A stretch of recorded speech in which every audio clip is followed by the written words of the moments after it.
bituma imitima yabo yuzura urujijo n'agahinda. Ako kanya bakiri mu rujijo, marayika w'Imana atuma kubaremesha, ababwira amajambo y'ihumure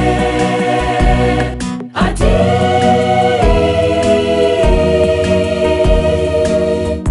Yesu yazutse, ntakiri mu bapfuye, yatsinze urupfu na kuzimu, yaratsinze Satani n'imbaraga ze zose.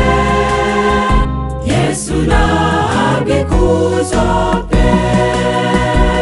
Ako kanya bakiri mu rujijo, marayika w'Imana atuma kubaremesha, ababwira amajambo y'ihumure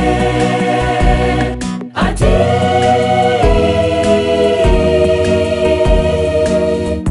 Yesu yazutse, ntakiri mu bapfuye, yatsinze urupfu na kuzimu, yaratsinze Satani n'imbaraga ze zose.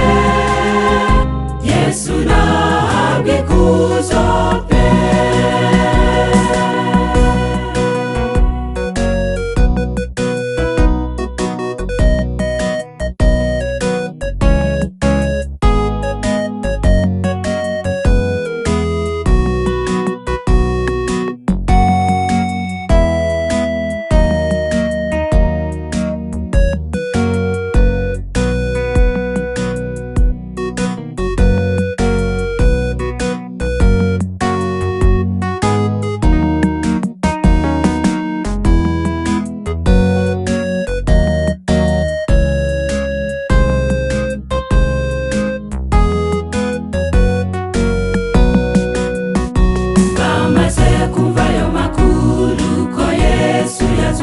Bahise biterera hejuru, buzuye amashimwe menshi n'umunezero. Baherako kanya baramamaza ko Yesu yatsinze urupfu. I Nazareti n'i Yudaya bose bamenya ko Yesu ariho.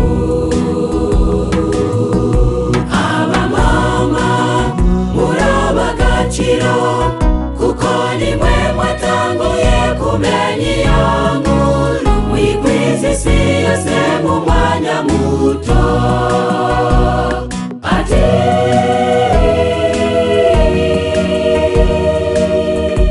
Yesu yazutse, ntakiri mu bapfuye, yatsinze urupfu na kuzimu, yaratsinze Satani n'imbaraga ze zose. Yesu nahabwe ikuzo pe. Ati: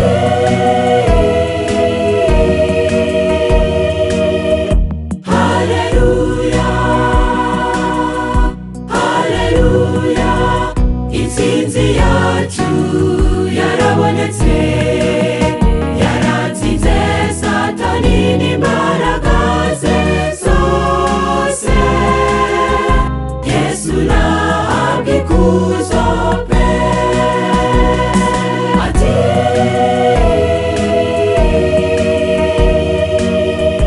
Haleluya,